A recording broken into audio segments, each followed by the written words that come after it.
İyi akşamlar değerli arkadaşlar. Yeni bir yayınla birlikteyiz. Yeni bir pazar yayını. Sevgili arkadaşlar, değerli dostlar, özledim sizi. 3 gündür ben yokum. İyileşmedim, doğru. Ama olsun, bir arada olmak bize şifa getirecektir diye düşünüyorum. Bir paylaşım gelirse hemen yaparım. Ondan sonra programımızın akışı devam edecek. Güzel gelişmeler de var, üzücü gelişmeler de var. Çok zorlu bir süreç, çok zorlu bir dönemden geçiyoruz. Eğer lütfedip benim linkimi gönderirse, ben de bir iki görevim var, onları yaparsam hemen haber akışı başlayacak. Amerika Birleşik Devletleri Türkiye'ye yönelik gizli bir toplantı yapıyor. Niye? İçinde ne var? Neler düşünülüyor? Buna bakacağız. Devamında Dersim Belediyesi ile ilgili durumu ve Birsen Orhan'ı merak ediyordum. 5 dakika önce bıraktılar. Yani 20 dakika önce bıraktılar. Yani tutuklamak için üst mahkeme hakimliğe gönderdiler. Neyse ki tutuklamadan bıraktılar. Tutuklayabilirlerdi. Ancak şöyle bir gerçeklik var. Son 3-4 gündür bu Dersim'e atanan kayyumdan dolayı gerçekten Birsen Orhan mükemmel bir rol da oynuyor. Açıkçası halka moral veriyor, destek veriyor. Daha doğrusu halkı ayakta tutuyor. Zaten gitmeden önce de öyle söyledi. Mahkemeye gitmeden önce Birsen Orhan, Dersim Belediye Eş Başkanı, kadın arkadaşımız dedi ki ben olur ya gittiğimde beni tutuklarlarsa, bırakmazlarsa mücadeleyi yere düşürmeyin. Bu çok önemli bir cümledir. Mücadeleyi yere düşürmeyin. Evet, gerçekten dışarıda kalanlar mücadeleyi yere düşürmemeleri gerekiyor. Bunu açık net söylemekte yarar görüyorum. Mücadele yere düşürülmemeli. Peki bu Amerika Birleşik Devletleri'nde sadece o mu var? Hayır, başka bir şey var. Pentagon Rojava ile ilgili bir açıklama yaptı. Hiçbir şekilde Rojava'yı bırakmayacaklarını ve çok uzun vadeli bir dostluğumuzun, müttefikliğimizin olduğunu söyledi. Ancak şöyle bir durum var. Hatırlarsanız yıllar önce Kemal Sunal'ın bir filmi vardı. Mazlumu getirin mazlumu. Uluslararası düzlemde ya da denklemde sevgili arkadaşlar, değerli dostlar, Kürtlerle dostluk geliştirenler oldukça, Kürtlerin elini tutanlar oldukça Türkiye dönüyor, DEM Partisi'ni dövüyor. Niye Kemal Sunal'ın o filmini özellikle örnek verdim? Biliyorsunuz filmde bir adam var, psikopat birisi, patrondur bir iş yerinin, krize giriyor. Krize girdikçe mazlumu getirin. Mazlum da köyden şehre inmiş bir adam. Dövüyor. Bu sefer günün birinde mazlum dönüp onu dövüyor. Kemal Sunal, hatırladınız değil mi? Mazlum dönüp onu dövüyor. Bu sefer de dayak yiyerek rahatlıyor. Oh be diyor. Bu sefer krize girince çağırın diyor, mazlumu getirin. Mazlumu getiriyorlar. Mazlum yine bir ton dayak adama atıyor. Oh be, yine rahatlıyor. Böyle bir şey, o zaman Aziz Nesin ve Rıfat İlgaz'ın yazdıkları filmlerdir bunlar. Toplumun bugünkü ruh halini ve psikolojik durumunu anlatıyor sevgili arkadaşlar. Bu psikolojik bir durumdur. Onu tekrar belirteyim. Bunu da hatırlatayım ki şu anda Türkiye'nin düştüğü durum aynen öyledir. İngiltere, Amerika, Fransa gibi devletler eğer Kürtlere selam verirlerse hemen içeride başlıyor şeyi dövmeye. DEM Partisi'ni dövmeye. DEM Partisi'ni öyle yapmış ki tam mazlum durumundadır.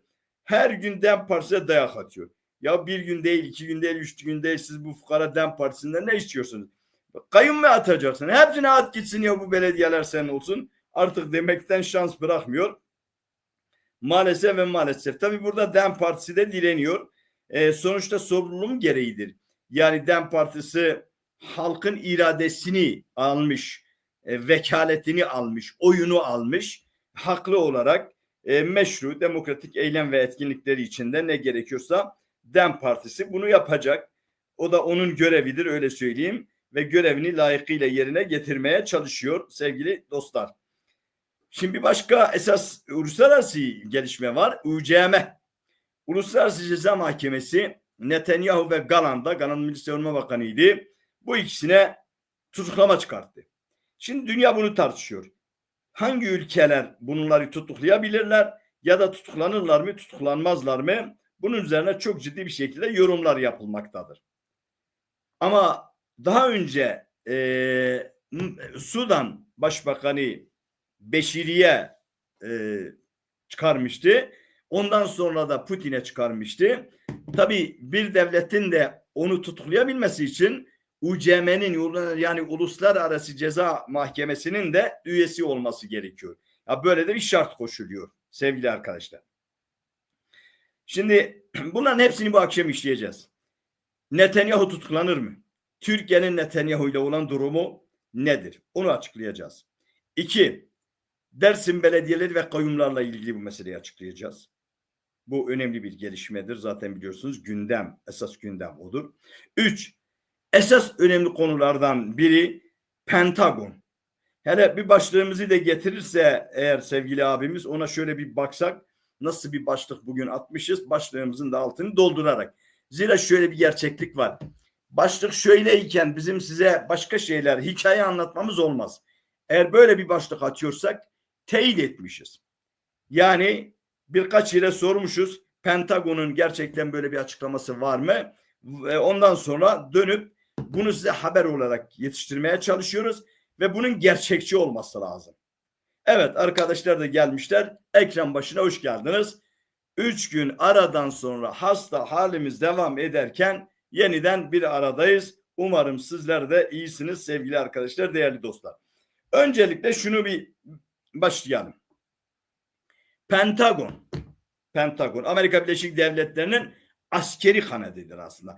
Yani milli savunma veya işte polis teşkilatı, aslında tüm askeri birimlerinin tepesindeki kurumdur Pentagon. Yani Pentagon dediğin zaman dünyadaki bütün savaşlar orada konuşulur. Dünyadaki bütün savaşların planları orada yapılır ve hangi devlete nerede ne zaman müdahale edilecek yine orada olur ve yani istihbarat Pentagon'da toplanılır. Yani CIA'nin de merkezi oradadır. Merkez Kuvvetler Komutanlığı'nın da şeyi oradadır. CENTCOM'un da oradadır. Yani tüm bu askeri strateji uzmanlarının olduğu, savaş taktiklerin geliştirildiği, dünyaya nasıl müdahale edeceklerini, hangi ülkeye müdahale edeceklerini, dünyayı nasıl şekillendirecekleri konuşulduğu, tartışıldığı yerdir Pentagon. Amerika Birleşik Devletleri'ndeki Pentagon. Pentagon'un açıklaması şu. Diyor ki Rojava ile ilgili münasebetlerimiz ve ilişkilerimiz uzun vadelidir. Sınır vermiyor. Bu 100 sene olabilir, 200 sene olabilir, 300 sene olabilir ama 100 seneden aşağı bunlar hesap yapmazlar. Gerek Avrupa devletleri, gerekse Amerika gibi devletler 100 yıldan önce planlama yapmazlar. Bir 100 yılı yaparlar, gelecek 100 yıla yakın yine yeni gelecek 100 yılı yaparlar. Şimdi adamlar böyle çalışıyor. Bu arada naik yapmayan arkadaşlarımız şöyle bir naiklarını yapsınlar sevgili arkadaşlar. Sanırım sesim biraz kırıltılıdır. Kusura bakmayın. Rengim de belki biraz soluk da olabilir, açmış da olabilir. Mesajlarınızda biraz moral verirsiniz. O mesajlarınız doping gibi geliyor biliyor musunuz? Tabii o da bizim yönetmen de cimridir. Mesajları her zaman getirmiyor ekrana. Durum bu. Peki Pentagon niye böyle bir açıklama yaptı? Niçin ihtiyaç duydu? Son günlerde özellikle dünden beri Tel Rifat bölgesi Türkiye'deki tanklar tarafından yine dövülüyor. Öbür tarafta işte Öcalan'la görüşecekler. Öcalan gelecek, meclise gidecek, şunu söyleyecek, bunu söyleyecek. Bunu yaparken aslında Devlet Bahçeli demin eli tuttuğu gün kimin eli tutmuşsa iflah olmamıştır. Ciddi söylüyorum. Tansu Çiller'in eli tuttu, Devlet Bahçeli iflah olmadı. Mesut Yılmaz'ın elini tuttu, iflah olmadı. Şeyin de elini tuttu, Erdoğan elini tuttu, o da iflah olmadı. Bir dönem CHP'nin elini tuttu, Ekmelettin İhsanoğlu getirdi, o da iflah olmadı. Devlet Bahçeli kime merhaba demişse evi ocağı yıkılmıştır. Evi ocağı yıkılmıştır. Şimdi Kürtlerin elini tuttu.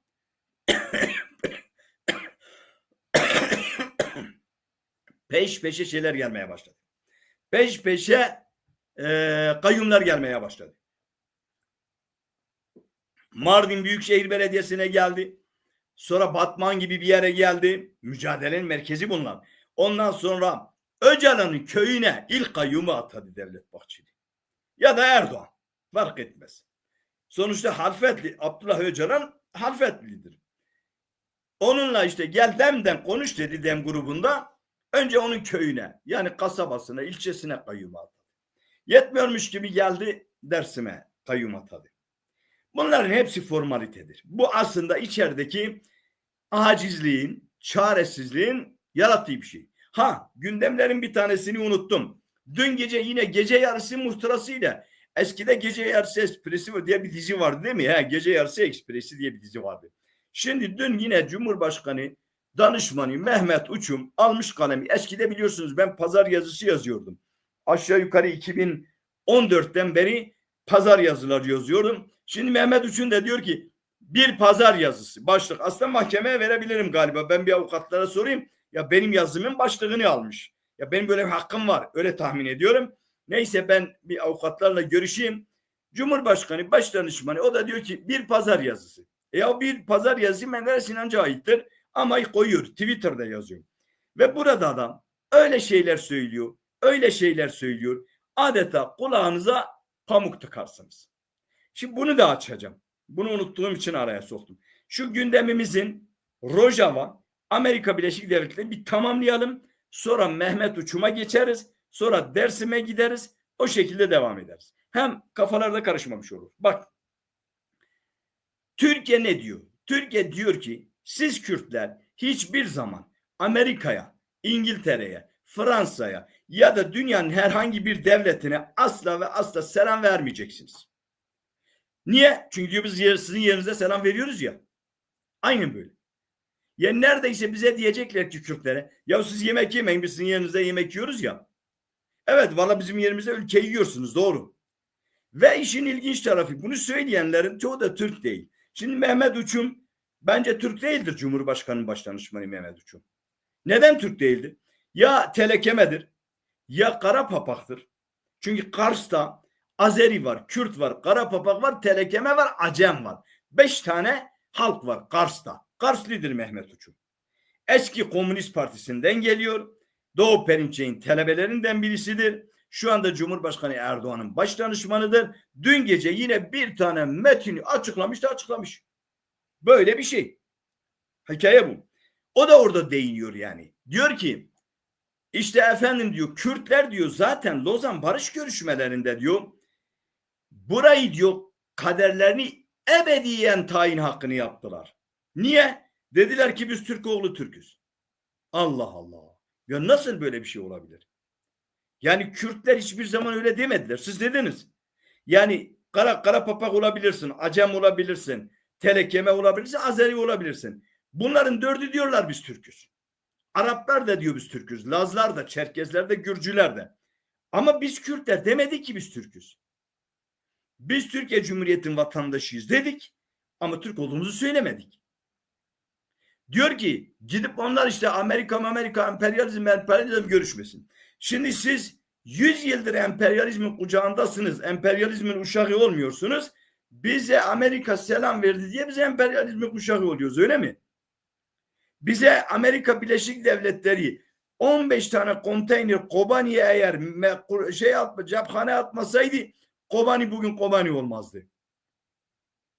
Biz nankör bir millet değiliz. Biz bu konuda Amerika'ya müteşekkiriz. Ya Kürtlerin müteşekkir olma, teşekkür etmeleri gerekiyor değil mi? Yok diyor, sakın ha diyor. Böyle bir şey yapmayın. Yani siz diyor hiçbir şekilde Amerika ile görüşemezsiniz. Rica etsem bin like'lar yapar mısınız? Biraz daha genişlesin. Ben burada bakıyorum önümde de. Kusura bakmayın sizi de yoruyorum. Nuri dersiniz. Şahvaş Nuri dersiniz. Dolayısıyla ya bize acayip bir muamele yapılıyor. Uluslararası ilişkilerle görüşüyor. Devletlerle görüşmeyeceksiniz. Amerika ile görüşmeyeceksiniz.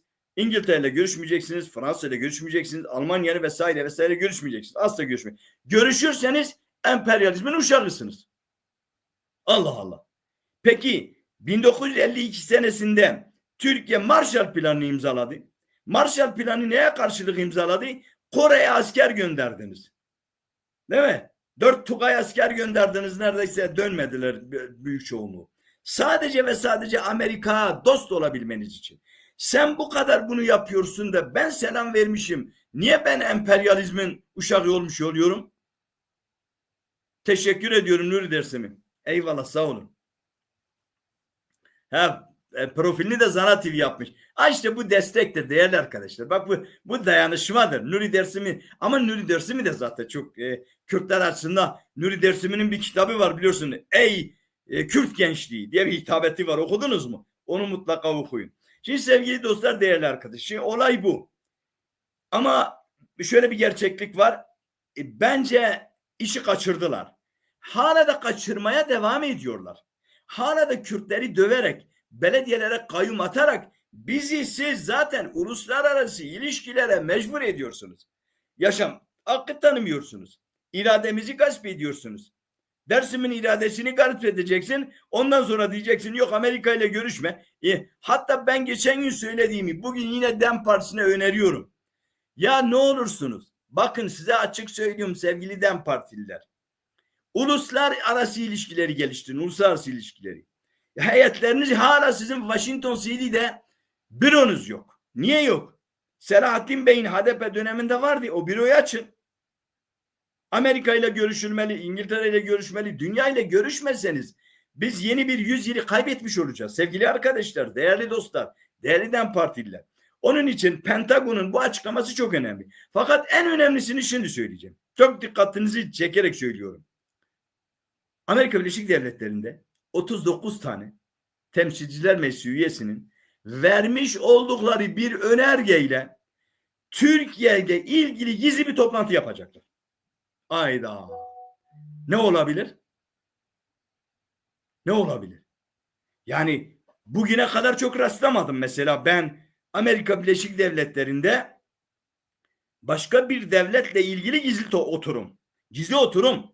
Yani Temsilciler Meclisi'nde yapılacak. Ama gizli bir oturum, yani basına kapalı. Basına kapalı ne yapmaya çalışıyorlar veya ne diyecekler Amerikalılar? Fakat gündem ne? Gündem IŞİD'le ilgili meseleler. Bu olayı takip edeceğiz. Bu olayı takip edeceğiz. Yani 39 tane Temsilciler Meclisi'nin üyesi önerge vermiş. Türkiye ile ilgili bir gizli toplantının yapılması haberlere düşen ilgi çekici gündem. Ne olabilir? Burada çok ciddi bir mesele var. Ben şahsen günlerce bunun peşine düşeceğim. Ne kadar içi gerçekçidir, değildir, neyle ilgilidir? Bunu bu ekranlarda sizinle paylaşmaya çalışacağım. Beni takip etmeye devam edin. Yani yarın öbür gün bu konuyu özellikle takip edeceğim. Amerika Temsilciler Meclisi 39 tane üye önerge veriyor. Türkiye ile ilgili gizli bir gündem maddesiyle bir oturumun yapılması. Bu kolay kolay yapılan bir şey değil. Sıradan bir şey değil bu. Bu çok ciddi bir mesele. Bunu da takip edeceğiz.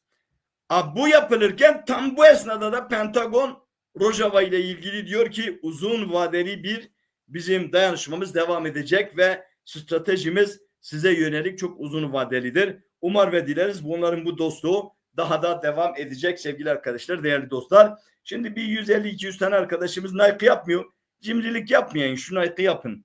Hasta olduğum için Nike'lar gelirse iyileşirsin, daha iyi haber sunar. Şimdi gelelim dün gece Mehmet Uçum'un, ya bu gece muhtırasıdır. Geçen gün de bir tanesi okudum. Yani sonuçta sıradan bir yer bunu yapmıyor ki. Yani bunu yapan Cumhurbaşkanı'nın baş danışmanı. Sonra UCM'ye geçelim değil mi? Evet, sonra UCM'ye geçelim. Aha, bir pazar yazısı. Rahmi abi orada mıdır Rahmi abi? Zuhal da bilir. Ben 2014'ten 15'ten beri bir pazar yazısı diye bir yazı yazmıyorum. Yazıyorum. Bu arada tabii hemen Zuhal bize hatırlattı. Jinjiyan Azadı Diyarbakır valisi tarafında yasaklandı. Onu da işleyeceğiz. Demek ki o zaman bu gece çok haber var.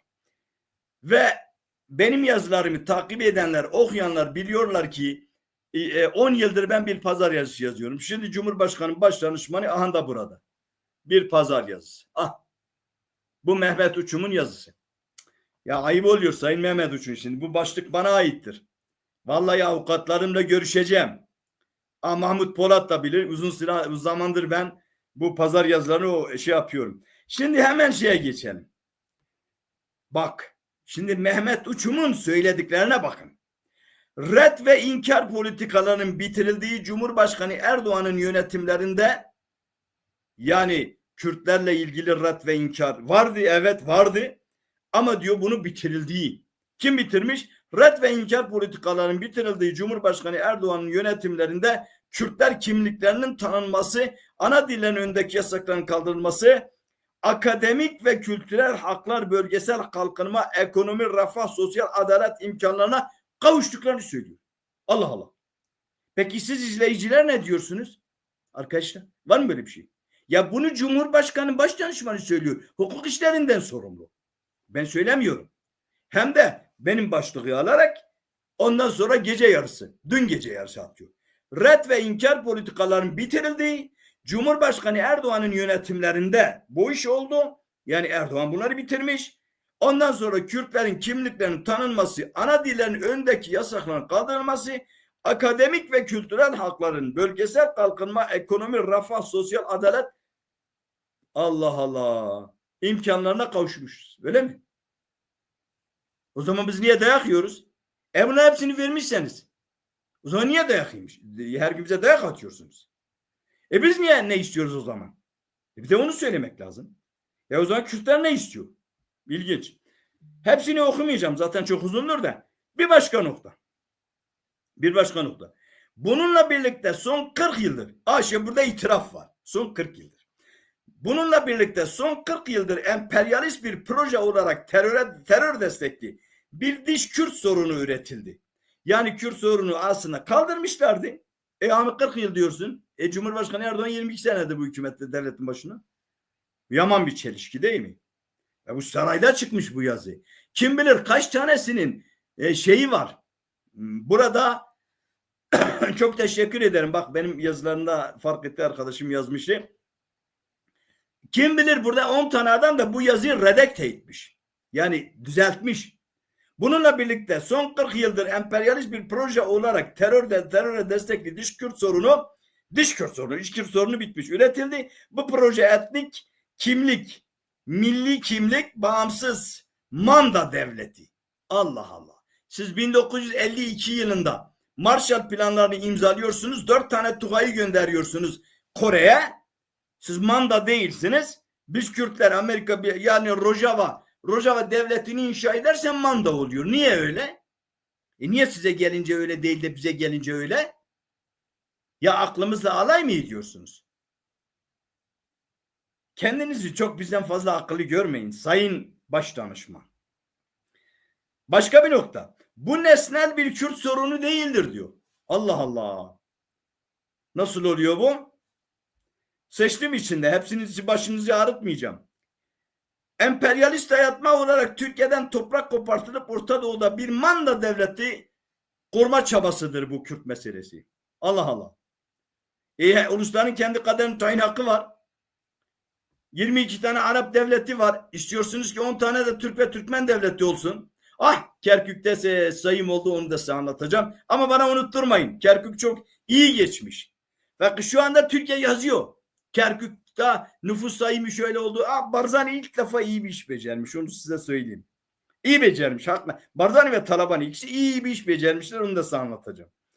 Buna karşı 1 Ekim 2024'ten itibaren Sayın Bahçeli ve Cumhurbaşkanı Erdoğan'ın tarihi hamleleriyle paradigma değiştiren bu devlet inisiyatifi ortaya kondu. Bu inisiyatif milli birlik, kardeşliği güçlendirme ve terörsüz bir Türkiye. İyi. Bu yapabiliyorsanız ne ala yapın. Elinizi tutan yok. Aşağıda 2 tane daha var, onu da okuyacağım. Türkiye'nin Kürtlerinin bir statü sorunu dolayısıyla da statüye dayalı tarif edilecek bir hakkı yoktur. İçine yine etti. Niye yoktur? Rojava'nın statü sorunu var. Sayın Mehmet Uçum. Niye yok? Üstelik de siz eski kimliğiniz komünisttir. Komünizme göre ulusların kendi kaderini tayin hakkı var. Ne demek Kürtlerin statü sorunu yok? Şu paragrafı da okuyayım. Çünkü sözü edilen statü ülke ve devlet sahibi olmaktır. Ya gördünüz mü? Demek ki Rojava statü hani kendisi, bu bir itiraftır biliyor musunuz? Aynen itiraftır. Çünkü sözü edilen statü ülke veya devlet sahibi olmaktır. Olsun size ne? Rojava o topraklarda devlet sahibi oluyor. Sizi niye rahatsız ediyor Sayın Uçum? Sizin bir cümleniz daha okuyacağım. Bak şimdi burada Lozan'la ilgili. Kürtler gönüllü olarak Türkiye Cumhuriyeti'nin kuruluşuna katılıp kendi kaderlerini ebediyen tayin ettiler. Allah Allah. Vallahi de öyle değil. Billahi de öyle değil. Biz ne zaman Lozan'a dedik ki ebediyen bizim kaderimizi biz burada tayin hakkı ediyoruz. Kandırdınız bizi. Mustafa Kemal telgraf üzerine telgraf gönderiyordu. Kürt ağa ve beylerini Ankara toplamıştı. Üstelik de şalı şapı giyin gelin demişti. Sonra o niye şalı şapı giydin meclise geldin diye Hasan Kheyri götürdü idam etti. Neyse arkadaşlar bakalım ayırdığım başka paragrafı var mı? Yok. Buna geçtik. Gece yarısı muhtırası. Gece yarısı muhtırası maalesef böyle. Şimdi değerli arkadaşlar. Kürtleri yönetenler net söylüyorum. Kesinlikle ve kesinlikle hiçbir şeye takılmadan uluslararası ilişkilerini alabildiğince geliştirmeleri gerekiyor. Uluslararası ilişkilerini alabildiğince geliştirmeleri gerekiyor. Sevgili arkadaşlar, değerli dostlar. Neden bu kadar bunun üzerine duruyorum? Çünkü eğer bunlar bu kadar rahatsız oluyorlarsa kusura bakmayın. Hastayım gerçekten. Yani Kürtlerin bu kadar Amerika ile görüşmeleri, Kürtlerin bu kadar uluslararası gelişmelerinden rahatsız oluyorlarsa kesin Kürtlerin kazancı var. Fakat Hüseyin Sanıcı'nın meşhur bir sözü vardı. Diyordu eğer sizden bizde kopuşta vardan juvara Kenyan kesin var kapinin. Eğer juvaradan habera çirkirin kesin duruma varında. Yani sizin eğer ensenize sırtınıza okşayarak size gülüyorlarsa kesin sizi kandırıyorlar. Yok eğer gece gündüz size küfür ediyorlar, saldırıyorlar, kayyum atıyorlar, bilin ki durumunuz iyidir. Bu kadar açık ve net. Bu kadar açık ve net sevgili arkadaşlar, değerli dostlar. Onu da belirtmekte yarar görüyorum. Eğer şu anda her gün kayyumlar atınıyorsa, ya düşünün İstanbul'da yarın 25 Kasım'dır. Kadına şiddetin protesto mitingini iptal ettiler. Jinjiyan Azadi Diyarbakır valisi yasakladı. Enternasyonal bir slogan olmuş Jinjiyan Azadi. Bu işte tam da tecrübe konuşuyor. Abi Fakih diyordu ya, eğer sizi dövüyorlarsa, size küfür ediyorlarsa bilin ki durumunuz iyidir. Vallahi de doğrudur, billahi de doğrudur. Eğer kayyum atıyorlarsa, gaz sıkıyorlarsa, her gün job biliyorlarsa, her gün dövüyorlarsa inan ki Kürtlerin durumu çok iyidir. Onun için Kürtler kendi yoluna devam etmeleri lazım. Hiç ara vermeden tam gaz gitmeleri lazım. Onu söyleyeyim, mücadelelerini vermeleri lazım. Mehmet Gözüngür, yahu sen o kel kafanı öpüyorum ha. Benim eski arkadaşımdır. İsviçre'de yazıyor. Pardon. Alnı açık diyeyim Mehmet. Alnı açık diyeyim. Evet. Şimdi olay, hadise bu. Kürtlere eğer bu saldırılar geliyorsa bilin ki durumları çok iyi olduğundan dolayıdır. Şimdi gelelim bir diğer konuya. Bu Netanyahu'yu en sona bırakacağız. Hasan Kılıç çoktandır firardaydı, yeni bugün gelmiş. En sona bırakacağız Netanyahu'yu. Çünkü Uluslararası Ceza Mahkemesi onunla ilgili, Galan'la ilgili tutuklama çıkarmışlar. Darısı başkasının başına demek herhalde fena olmaz. Kim dünyada yapıyorsa, Beşiri yaptı, Putin yaptı. Ama bu arada Putin ve Ukrayna'nın durumu da çok iyi değil, onu da söyleyeyim. Dünya savaşı için birbirlerini tehdit ediyorlar. Şimdi gelelim belediyelerin üzerindeki kayyuma. Sevgili arkadaşlar, değerli dostlar, bakın. Bu kayyum olayı bir insanlık dişidir. Talandır, yağmadır, soygundur. Gerçekten böyledir. Kayyum böyle bir şeydir. Dolayısıyla ama kayyumu Kürtlere rava görüyorlar. Öbür tarafta Kandil'le görüşüyor. Beri tarafta Öcalan'la görüşüyor. Geliyor belediyeler kayyum atıyor. Üstelik de Dersim'e. Şimdi Dersim niyet bu kadar önemsiyoruz. Dersim'in nüfusu ne kadar biliyorsun şehir merkezinin? 70 bin midir? O kadar. Ama mesele 70 bin değil ki. Dersim'in tarihsel arka planından dolayı Kürtler için Van ve Diyarbakır kadar önemlidir. Dersim. Tarihsel arka planından dolayı. Ya Kürtler nasıl Diyarbakır'a özel bakıyorlarsa, hani ben Vanlıyım diye söylemeyeyim Van'ı da, şimdi bana kızacaksınız, ama Dersim'e de o gözle bakıyorlar. Diyarbakır 2 milyon, Dersim 70 bin. Çünkü tarihsel arka planından dolayı, tarihsel geçmişinden dolayı, yaşadığı katliamdan dolayı, bir de Kürtlerin Kürt olduğunu bilmeyip de Alevi olduğunu özellikle işleyerek, eğiterek Alevilere dayattıkları bir yerdir. Hatta net söylüyorlar. Diyor ki Alevilere diyor öyle bir öğretin çocuklarında, özellikle kız çocukları diyor alın. O 1930'lu 40'lı yıllarda okul yapın. Yatılı bölge okullarında. Kızları okullara götürün. Siz Alevisiniz. Kürt değilsiniz. Ve hala dikkat edersen mesela birçok Alevi arkadaşa sorun. Deyin ki Alevi misiniz? Kürt müsünüz? Alevi mi? O diyor ben Aleviyim. Ya tamam iyi de Alevilik bir mezheptir. Kurban açavite. Bu ayrı bir mesele. Alevilik ayrı bir mezheptir. Ama hepimiz Kürt'üz önce. Kürt bir ırktır. Dolayısıyla bu bir program yapılacak. Kazakistan'da dostlarımız bu programı yapacaklar. Pazar günü mü? Cuma günü yapılacak bu program. İzleyin. Çok değerli bir arkadaşımız Kazakistan'da katılacak bizim televizyonumuza. Kazakistan Kürtleri de çok harikadırlar. Onları izleyin. Onları da izleyin. Ya var ya dünyanın her tarafında Kürtler var. Merak etmeyin bu 100 yıl bizim 100 yılımızdır. Siz rahat olun sevgili arkadaşlar, değerli dostlar. Şimdi burada ama bir gerçeklik var. Dersim Belediye Eş Başkanı Birsen Orhan muazzam bir direniş sergiledi.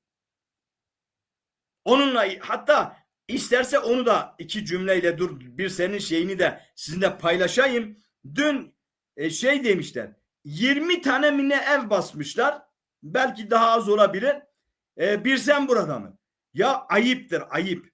Ya ayıptır gerçekten ayıptır. Birsen evinde onlar başka evlerde. Bu da bir taktiktir biliyor musunuz? Ya Birsen Orhan Dersim Belediye Eş Başkanı Birsen Orhan kitlenin içerisinde, kitlenin en önünde onlar başka evleri arıyorlar. Birsen burada mıdır değil midir? Amaç nedir? Amaç sindirme. Amaç algı operasyonu. Mesele bundan ibaret. Dolayısıyla bak bu muydu? Yok. Kemal Kılıçdaroğlu'nun meşhur bir savunması da var. Yani Birsen orada bir açıklama yapmak zorunda kaldı. Açıklamada sünnet söylüyor. Ya ben diyor kitlenin içindeyim diyor. Ve hep de en öndeyim diyor. Kolum yaralandı diyor. Basın bunu görmedi. Benim bana saldırılırken, çekilirken diyor bacağım yaralandı. Kolum yaralandı. Ama diyor başka evlere gidiyorlar. Başka evlere baskı yapıyorlar. Nerede Birsen? Maksat nedir? Maksat burada sindirme politikası. Ya zihniyeti görüyor musunuz? Böyle bir zihniyet düşünün. Gerisi Van'ın siz hesaplayın. Evet sevgili arkadaşlar. Şimdi burada Dersim'e yönelik bütün arkadaşların duyarlı davranması gerekiyor. Ama size şunu söyleyeyim. Bugün Diyarbakır valisi bunu yapmış ya Jinjiyan Azadi. Birer tane Jinjiyan Azadi yazın mesaj olarak. Yani şu anda ekranda kaç kişisiniz bilmiyorum. Ya ne demek Jinjiyan Azadi sen yasaklıyorsun? Dersim'de direniş devam ediyor. Diğer illerin de Dersim'le ilgili duyarsız kalmamaları gerekiyor. Yani duyarlılık göstermeleri gerekiyor. Zaten şöyle bir şey taktik yapıyorlar. Belli belediyelere bir kayyum atıyorlar. Derse ben bizim bir senin de şeyini açmıştım. Fotoğrafı var ya burada eğer getirirsen isabetli olur. Son attığımdır galiba. Burada gündem yaratıyorlar DEM Partisi'ne. Ama bugün Tuncer Bakan güzel bir cevap vermişti Devlet Bahçeli'ye. İşte sizin barış mantığın budur demişti. Ya bugün senin barış mantığın budur demişti. Şimdi belki bazılarınız sevmeyebilir ama tarihen not düşenler var. Evet, bir sen arkadaşımız getirebilirsin. Onu biraz kes ya abi. Hiç öyle kadar yer kapmasın. Kes sağında soluna 40 ne olur yani. O da yoruluyor. Bunu da yapamıyor. Neyse. Şimdi bana kükrüyor arkada. Tamam, kaldırabilirsin. Bir sen orana başarılı diliyoruz. Gün ortasında avukatlarla birlikte önce emniyette gitti. Emniyette ifadelerini verdi. İfadeleri emniyette verdikten sonra da hakimliğe havale edildi tutuklanması için. Neyse ki serbest bıraktılar. Şu anda yine kitlenin içerisinde. Kitlenin önündedir. Sevgili Birsel Orhan, sevgili arkadaşlar, değerli dostlar. Şimdi burada bir başka nokta var. Onu bazı arkadaşlar kızabilirler ama kızmayın. Güzel cümleler var orada. Aslında tarihi bir savunmadır desem herhalde yanlış olmaz sevgili arkadaşlar. Şimdi derler ya, hakkını yememek lazım. Bak şimdi, bu Kemal Kılıçdaroğlu'nun mahkemesi vardı. Mahkemede kurduğu cümleler bizi de ilgilendirir. Herkesi ilgilendirir. Kurduğu cümleler. Sayın yargıç, konuşmama başlamadan önce 2 hususa dikkat çekmek istiyorum. Birincisi, ben buraya işlediğim bir suçtan ötürü kendimi savunmak için değil, işlenen suçları kayıtlara geçirmek, hesabını sormak ve tarihe not düşmek için geldim. Bu önemlidir. Yani burada diyor, bir şeyi görmüyorsunuz, ben onun için geldim bu mahkemeye. İkincisi, maruz bırakıldığım ve bu hukuksuzluğun öznesi ve sebebi olmadığınızı biliyorum. Hakimlere söylüyor. Yani siz değilsiniz. Söyleyeceklerimin hiçbirisi şahsınızla ilgili değil. Hakimlere söylüyor. Ancak bilmenizi isterim ki sizinle ortak bir noktada buluştuk. Tarih bana gerçekleri söyleme görevi verdiği gibi size de gerçekleri kayıt altına alma fırsatını verdi. Çok tarihi cümleler. Kemal Kılıçdaroğlu'nun mahkemede vermiş olduğu şeyin özeti. Önemli. Yani tarih diyor ya, daha aşağısı var. Yani 3-5 cümle var. İşte ben diyor hırsız dediğim için diyor beni yargılayan. Bu mahkemeye ben geldim. Ama ben de diyorum evet, şundan dolayıdır.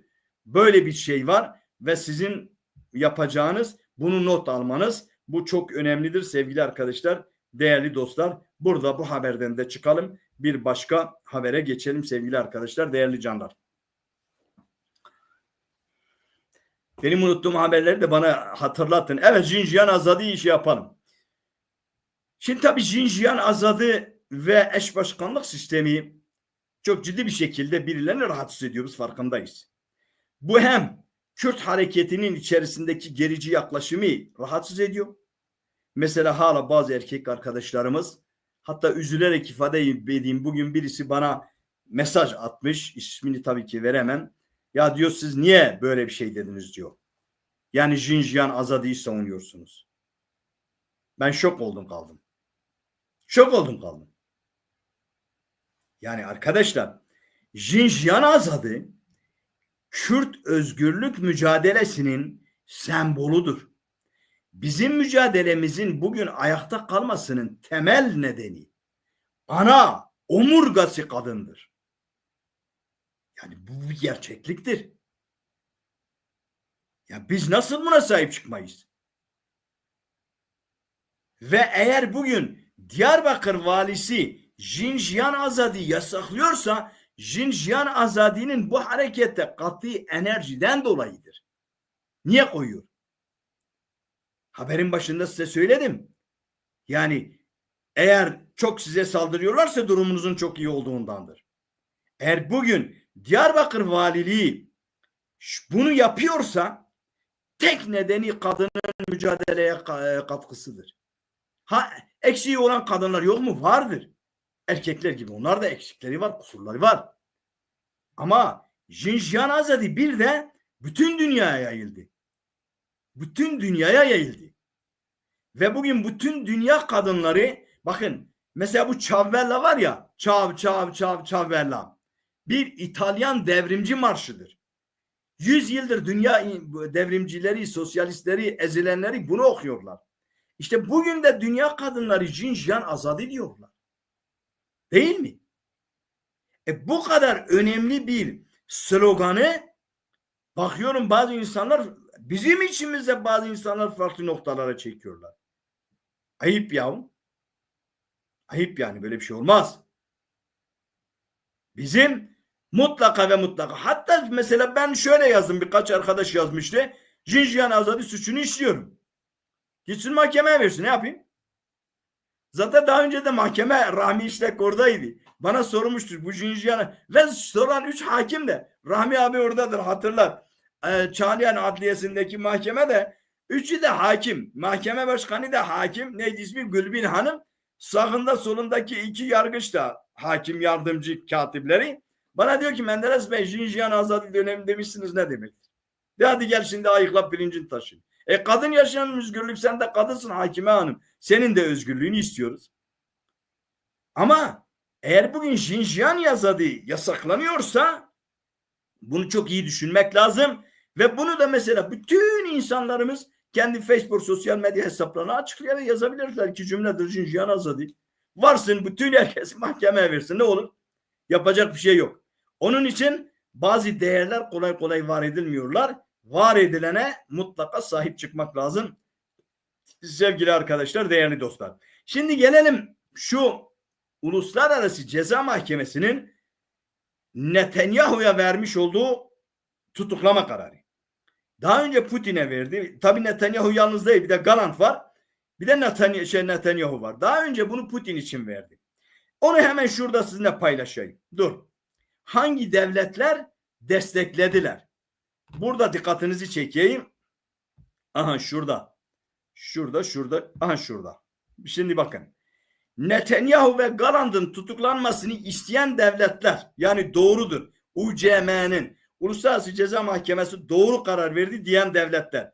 Türkiye, İspanya, İtalya, Belçika, İrlanda, Kanada, Slovenya, İsviçre, Avustralya, Litvanya, Estonya, Güney Afrika ve Irak. Peki karşı çıkanlar? Net olmayanlar.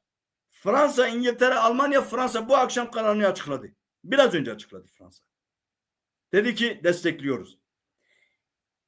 Karşı reddedenler Amerika Birleşik Devletleri ve Macaristan. Ki Macaristan Yahudileri de çok meşhurdurlar. Bu ikisi reddetti. Şimdi 2 devletin zaten önemli ölçüde tepelerinde de Yahudiler var. Şimdi mesele Yahudi meselesi değil. Mesele darısı başkasının başına demek lazım. Dünyada yani İsrail halkıyla Yahudi halkıyla bizim hiçbir sorunumuz yok. Tam aksine biz Kürtlerin İsrail halkıyla kader birliğimiz var. Ortağız. Onlar da eziliyor, biz de eziliyor. 22 Arap devleti var Orta Doğu'da. Katar 180 bin, 200 bin nüfusludur. Haktır, mübahtır. Yahudilerin devleti olmasın diyorlar. Başka kimin devleti olmasın? Kürtlerin devleti olmasın. Başka kimin olmasın? Ermeniler olmasın. Peki bu coğrafyanın esas sahibi kimdir? Ermeniler, Yahudiler ve Kürtler. Aynen böyle. Ama bunu niye özellikle diyorum darısı başkalarının başına? Geçmişte birçok katliam yaşandı. Yani Hitler de bunu yaşadı. Yaptığı Yahudilere. Ve Hitler yargılandı. İyi ki de yargılandı. Nürnberg mahkemeleri var. Yahudilerin katliamı ile ilgili. İyi ki de oldu, iyi ki de yargılandılar. Dolayısıyla bu Dreyfus davası var mesela. Çok bunlar tarihe geçen davalardır. Ya bunlar olmazsa isteyen istediği halkı katliamda geçirir. Birileri korkması gerekiyor. Birileri ürkmesi gerekiyor. Yani Fransa'nın bu akşam Uluslararası Ceza Mahkemesi'nin vermiş olduğu kararı desteklemesine sevindim açıkçası. Böyle olması gerekiyor. Ya bir mahkeme dünyada olmalı. Ve bu mahkeme şunu sorması lazım. Hiçbir halkın, hiçbir milletin başka bir milleti katletme hakkı yok demesi lazım. Bu gereklidir, bu bir ihtiyaçtır. En çok Kürtlerin buna ihtiyacı var. En çok Kürtlerin buna ihtiyacı var. İşte Saddam yargılanmadı. Saddam'ı idama götürdü Amerika Birleşik Devletleri ama ona sen Halepçe'yi katlettin diye yargılamadı Saddam, biliyor musunuz? Ne kadar kötü bir durum. Keşke o gün onu söyleseydi. Mesela bir şey daha size söyleyeyim. Türkiye'de bu Ergenekon, Balyoz ve Poyrazköy davası, değil mi? Kemalist subaylar ve generallarla ilgili. AKP onları yargıladı. Yargılarken şunu söylemedi. 17.500 faili meçhulün sizin döneminizde yapıldı diye sormadı, biliyor musunuz? 4.500 köyü niye yaktınız diye sormadı. Neyi sordu? Türkiye bu generalleri yargılarken siz Erbakan Hoca'ya niye saygısızlık yapmışsınız dedi. Onun için mutlaka ve mutlaka bir uluslararası ceza mahkemesinin olması gerekiyor. Ve bu uluslararası ceza mahkemesinin bu devlet başkanlarını yargılaması gerekiyor. Bu olmazsa olmaz. Ha, Türkiye burada destekliyor da iyi yapmış. Kötü yapmamış. Ama iyi yaparken sen de ne yapıyorsun? Birileri yarın ona sen neymişsin abi? Mazhar Fuat Özkan'ın bir tane şarkısı var, diyor ya, sen neymişsin be abi? Birileri de sen neymişsin be abi diye deme ihtimali de çok yüksektir. Dolayısıyla bu Amerika Birleşik Devletleri'ne Türkiye'nin ile ilgili yapılacak olan gizli toplantısında ben düşünüyorum ne olabilir? Yani ne olabilir? Çünkü Yahudiler Amerika'da çok güçlüdürler, onu söyleyeyim. Aynı zamanda Macaristan da çok. Ben bir de Macaristan'la Türkiye genelde ortak kararlar alıyorlardı. Ama şimdi Macaristan karşı tarafta. Amerika'nın yanında. Ya burada ciddi şeyler çıkacak. Hemen geliyorum Kerkük'e, merak etme Metin Özkan. Kerkük'ün durumu iyidir. Şimdi merak ediyor arkadaşlarımız, Metin de yazmış sevgili arkadaşlar. 37 yıl aradan sonra Irak'ta bir nüfus sayımı yapıldı. Daha önceki Saddam döneminde Kürtler Kerkük'ten çıkarılarak evlerine Araplar yerleştirildiler. Rahmetli Talavani'nin sayesinde 2003 yılında bütün Kerküklü Kürtler Kerkük'e davet etti ve gönderdi Kerkük'e. Çok güzel bir iş yaptı. Hani bir ara Türk basını dedi ya, yok işte tapu daireleri yağmaladılar şu bu falan filan. Yani Kerküklü Kürtleri tekrar Kerküklü yaptı. Şimdi Türkiye'nin basınına ateş girmiş. Ümit Özdağ gibileri çıldırmak üzeredirler. Kerkük Kerkük demeye başlıyorlar. Ve bundan 2 sene önce başlayarak, hatta 4 sene öncesinden başlayarak bazı Kerküklüler yeniden Kerkük'ten çıkmak zorunda kaldılar. Barzani'nin beceriksizliğinden dolayı. Ama bu son dönemde Yeneke'nin sayesinde bu Kerkük valiliği bize geçti ya Kürtlere. Bunu da fırsat bilerek hem Barzani KDP tarafı hem de Yeneke tarafı Türk basınının verdiği bilgilere göre 370 bin Kerküklü olup da Kerkük'ten çıkanları geri getirip orada saydırdılar. Nüfus sayımı yaptılar. Bu şu demektir, ikametgahın orada olması demektir. Bu iyi bir şey. Dedim ya, Barzani olar ilk defa iyi bir iş becerdi. Ondan dolayıdır. Ya iyi iş yaparsa ben derim iyi iş yaptı demez miyim? Tabii ki derim. Yani benim için, Kürt halkı için kim iyi bir iş yapıyorsa onu birileri yazmıştı. Kerkük ve İncirli için oraya geleceğim. Dolayısıyla Kerkük'te eğer dedikleri gibi 350 bin kişi dışarıdan değil de esas Kerkük'ün sahibi Kürtlerin, ki ben konvoyları gördüm. Konvoylar şunlar bunlar falan bayağı izledim. Gidip orada sayım yapmışlarsa sayım işte bugün yarın belli olur birkaç gün içerisinde. Ve Kerkük'teki Kürt nüfusu çok büyük çoğunluk yine eğer sayımda yerini alırsa yine tabii Türkiye başlayacak, Kerkük demeye başlayacak. Zaten şu anda Kerkük'le ilgili Türk basında çok ciddi saldırılar var. Onu da söyleyeyim sevgili arkadaşlar. Ama burada hem ilk defa Barzani'yi ve Talavani'yi kutluyorum. Aklı başında iş yaptılar. Kerküklü olan Kerküklülere imkan verdiler. Araç gereç verdiler. Götürdüler. Evlerinde sayımlarını yaptırdılar. Ya da adam oturdu. Bak dedi, bu ev benimdir. Ama bunu bir Arap benim zorla benim elimde almış. Burada benim işte Ahmet, Mehmet, bunları yazdılar. Dolayısıyla güzel bir iş becerdiler. Onun için şu anda Türkiye şu anda Barzani ve Talabani'ye tam gaz küfür ediyor. Nasıl bize gece gündüz saldırıyor, kayyum atıyor, dayak atıyor, gaz atıyor, her şey atıyor. Şimdi onlara yapıyor. Öyledir. Yani iyi bir iş yaptı mı Kürtler kendi için tam gaz saldırırlar. Bak hiç şifa dileyen yok ha. Yani ben size şimdi ne diyeceğim ben size? Bakayım şeyde ne kadardayız? Evet, şeyde de gerideyiz. Nike'larda da gerideyiz. Nike'ları düzeltelim. Nike'larla şeyler aynı olsun. Şimdi bu Kerkük olay çok iyi. Şimdi mesela bir arkadaşımız da yazmış. Bu şey olayı. Yani bazı basın yayın organlarına mesela ben sizin Pentagon'un Rojava'yı destekleme şeyi Wall Street Journal'da çıkan bir haberdir. Bu şu demek, haber yalan değil demektir. Bir de gizli toplantı. Ya Türkiye'nin Türkiye ile ilgili gizli oturum Wall Street Journal gazetesi Amerika'nın prestijli gazetelerinden biridir. Onun için özellikle ben haberin doğru olmasını çok önemsiyorum. Çünkü size olan saygımdan dolayı hep bunu söylüyorum. Wall Street Journal'ın yazdığına göre doğrudur. Hem bir gizli oturum yapılacak hem de Rojava'ya yönelik Pentagon'un açıklaması. Şimdi gelelim Putin'in İncirlik ve Kürecik olayına.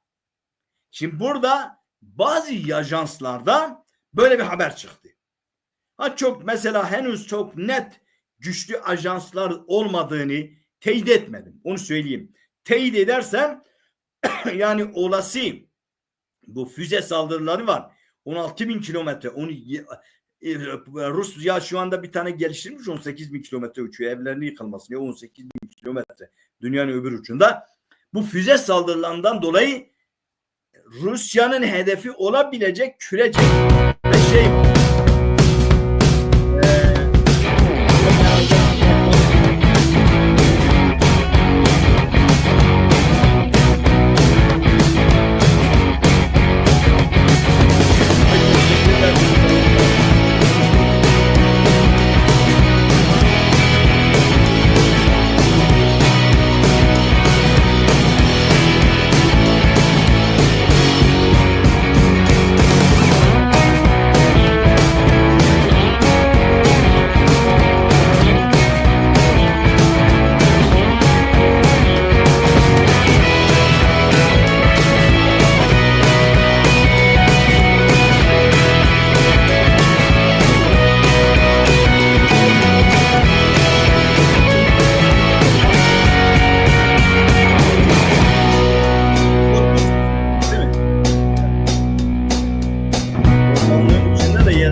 Yapıyor. Evet, teşekkürler. Yani burada birbirlerine gücünü sınıyorlar. Birbirlerini tehdit ediyorlar. Şu anda Amerika, Rusya ve İngiltere. Şimdi bunun 18 bin kilometre mesafen olduğunu söylüyorlar. Ve diyor ki hedeflerin arasında şeydir. Yok ben durdum. Hedeflerin arasında Kürecik ve İncirlik olma ihtimali var. Neden? Çünkü Kürecik ve İncirlik havaalanları NATO'nun havaalanlarıdır. Amerika'nın havaalanlarıdır. Hem İran'ı gözetleme hem de Rusya'yı gözetleme. Dolayısıyla böyle bir durumda buranın da hedef olma ihtimali olduğunu söyleyenler var. Bu eğer olursa tabii çok büyük bir felaket. Ama Türkiye'de ikili oynuyor. Yani hem nalına vuruyor hem mıkına vuruyor. Hem Rusya'nın yanında dans ediyor hem dönüp Amerika ile dans ediyor. Şimdi hem Rusya ile hem Amerika ile dans ettiğiniz zaman işin rengi değişebilir. Hatta bununla ilgili bugün sanırım Hüsnü Muhalli'nin bir açıklaması vardı. Hedef İncirlik ve Hedef İncirlik ve Kürecik mi? Kürecik Malatya'dadır. Dolayısıyla böyle bir şey olursa ki şu anda dünya devleri birbirlerini sınıyorlar ve çok ciddi bir şekilde birbirlerine karşı diş biliyorlar. Güreşçiler gibi enense yapıyorlar. Olası bir şeyde çok büyük bir felaketle karşı karşıya kalabilir. Sonuç itibariyle ne olursa olsun Kürtlerin çok iyi izlemesi gerekiyor. Kürtlerin çok tedbirli olması gerekiyor. Olası bir dünya savaşında mutlaka ve mutlaka büyük kazanmayı önlerine koymaları gerekiyor. İşte onun için ben ısrarla söylüyorum. Bak mesela ilk Mardin, Halfetli ve Batman Belediyesi'ne ben deme çağrı yapmıştım. Dedim ki ya şu sivil itaatsizlik bir eylem yapın ya. Ya bu bir meşru demokratik bir eylemdir. Ya 40 milletvekiliniz Edirne Kapıkule'den Brüksel'e yürüsün. Bu kadar ya. Dünyaya Bak Türkiye ne diyor? Sakın ha dünyaya bizi şikayet etmeyin. Sakın ha dünya aramıza girmesin. Sakın ha dünya devletleri aramıza girmesin. Yok emperyalizm şöyle geldi. Yok size merhaba dediler. Yok sizi kullanıyorlar. Yok sizi yalnız bırakacaklar. Bırakın bunları. Geçin bunları. Eğer buradan korkuyorlarsa siz de buradan onları şikayet edeceksiniz. Türkiye'nin mesela Uluslararası Ceza Mahkemesi'ne Türkiye biliyor musunuz imza atmamış. Ama Avrupa'da bir sürü fonu almak için eğitimi kalkındırma fonu parası alıyor. Tarımı kalkındırma fonu parası alıyor. Birçok şey fon parasını alıyor ve senin belediyene kayyum atıyor. Sen de burada Avrupa Birliği üyesi diyorsun. Ve Türkiye diyor ben Avrupa Birliği üyesi olacağım. Ve Gümrük Birliği üyesiyim. Sen de ya Kapıkule'de Edirne Kapıkule'de düş yola gir oradan Brüksel'e kadar yürü. Yani sadece Dersim'de işi eş başkan Birsen Orhan'a ve Cevdet Konak'a bırakma. Onlar zaten işini yapıyor. Zaten mahalle. İnanın ki bunlar fazlasıyla Türkiye içerisindeki DEM partiler görevini yapıyorlar. Ama görevini yapmayanlar bizim milletvekillerimizdir. 36 tanesi şu anda Avrupa'da. 67 tanesi şu anda burada. Ya bu birleşin onlar gelsin sizi karşılasınlar siz burada yürüyün dünyaya ayağa kaldırın. Bak mesela daha önce Eniş Berberoğlu için Kemal Kılıçdaroğlu Ankara'dan İstanbul'a yürüdü. Değil mi? Siz de bunu yapın. Ya bunu yapın ki dünyaya derdinizi, meramınızı anlatın. Hani halk arasında bir şey var diyor. Ağlamayana meme yok. Ağlamayana meme vermezler. Böyle bir gerçeklik var. Dünya gerçekliği böyledir. Dolayısıyla bu kayyumları durdurmanın temel nedeni bu eylem ve etkinlikleri dışarıya taşırma. Yani Avrupa'daki Kürtlerin eylem yapmasına bırakmayın. Buradaki milletvekilleri Avrupa'ya yürüsünler. Buradaki milletvekili eğer Avrupa'ya yürüseler işin rengi değişecek. Ses de farklılaşacak. Ve yarın öbür gün yeni bir şeye de cesaret edemeyecekler. Yarın herhalde birçok parti il binasının önünde Zuhal arkadaşımız da yazmış. Basın açıklamaları var. Televizyonumuzu izleyen arkadaşlarımız da bunlara katılsınlar. Fırsatı. Orada meşru demokratik eylem ve etkinlik hakkını kullanmış oluyorlar. Sevgili arkadaşlar, değerli dostlar. Bunun şeyi budur. Onu da belirtmekte yarar görüyorum. Şimdi sevgili dostlar, olaylar bu kadar etrafımızda boy verip gelişirken mesela bir şey daha. 24 Kasım Öğretmenler Günü kutlu olsun değil mi? Ama 5 Ekim'dedir Öğretmenler Günü. Türkiye her şeyi çarpıtarak yapıyor. Ya böyle bir devlet yapılanması var Türkiye'de. Bak 5 Ekim'de Öğretmenler Günü çarpıtarak burada Türkiye'de yalnız Türkiye'de 24 Ekim'de. Niye bütün dünyada 5 Ekim'de de Türkiye'de 24 Ekim'de? Amaç sendikal hareketin içini boşaltmadır. Amaç sendikal hareketin içini boşaltmadır. Galiba bir gelişme daha vardı. Onu da sizlerle paylaşayım.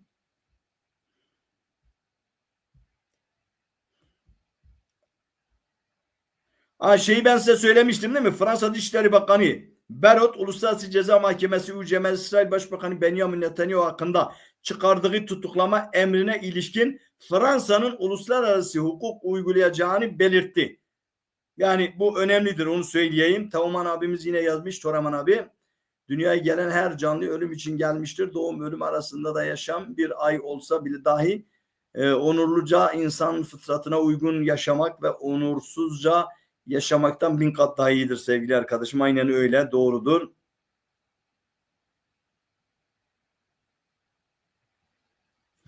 Birsen Orhan'ın şeyi var, Dersim Belediye Başkanı, onu okuyayım sevgili arkadaşlar. Haber şöyle, yani bu çok büyük bir haksızlık yaptılar. Düşün Birsen Orhan kitlenin öndedir, onlar gidip evlere basıyorlar.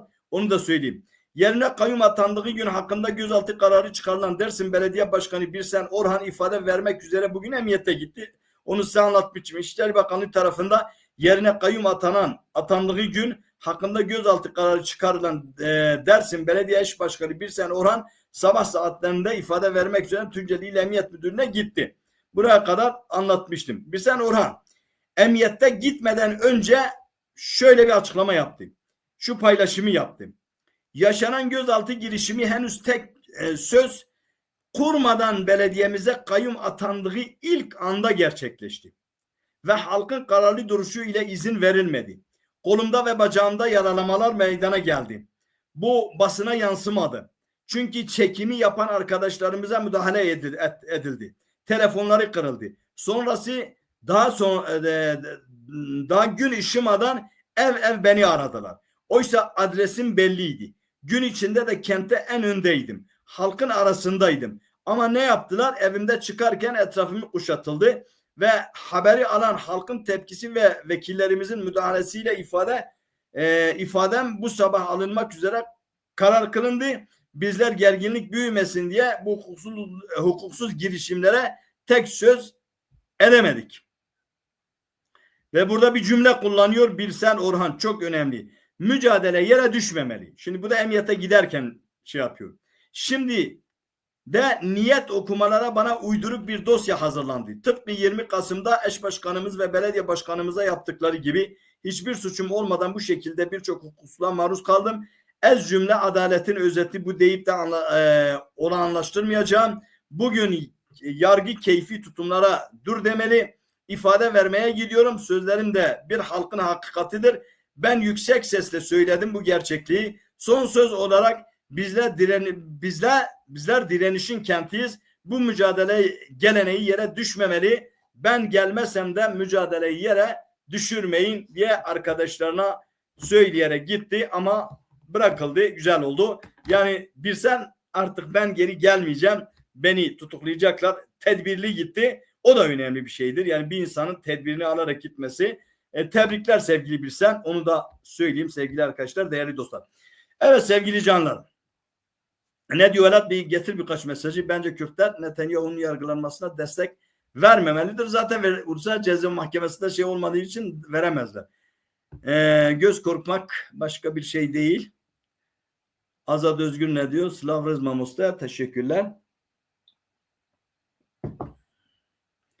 Avrupa'nın hayatında tutuklanır. Sadece iki devlet tutuklanmaz. Biri ABD, ikinci devletlerin. Çünkü iki devletin de UCM'de imza atmamışlar. Evet doğrudur. Evet sevgili arkadaşlar, biliyorsunuz çok rahatsızım. Gerçekten hastayım yani. Ses tellerim de bozuk. İyi ki varsınız, iyi ki bir aradayız. Bugün de bu akşam bu haberleri size ulaştırmaya çalıştım. Bir başka programda buluşmak üzere. Hala abone olmayan arkadaşlarımız lütfen abone olsunlar. Hala like yapmayan arkadaşlarımız da like'larını yapıp böyle ayrılsınlar. Bana şifa dileklerinizi gönderin. Belki bir an önce iyileşirim. Ama Jinjiyan Azadi'yi de geliştirelim. Kendinize çok iyi bakın. İyi akşamlar, selamlar, saygılar.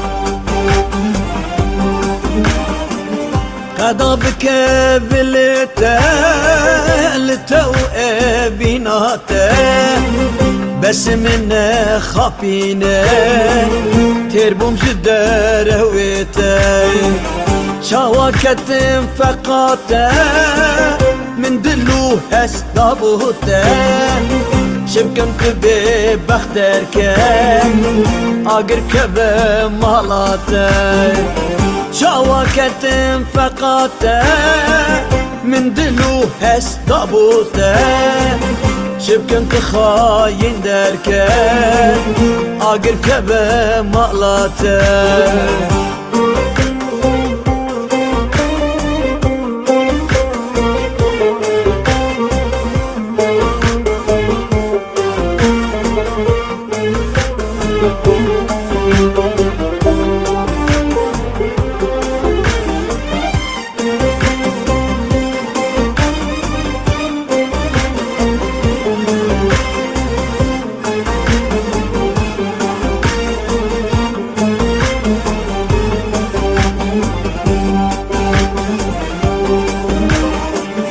دست خبر دجمن من به لب درد من ما إيدقي نبسن تچ آني سرمن چاوكتن فقط من دلو هستابوته شبكن تخاين دركن خراب بمالاته چاوكتن فقط من دلو هستابوته شبكن تخاين دركن آگر كبه مالاته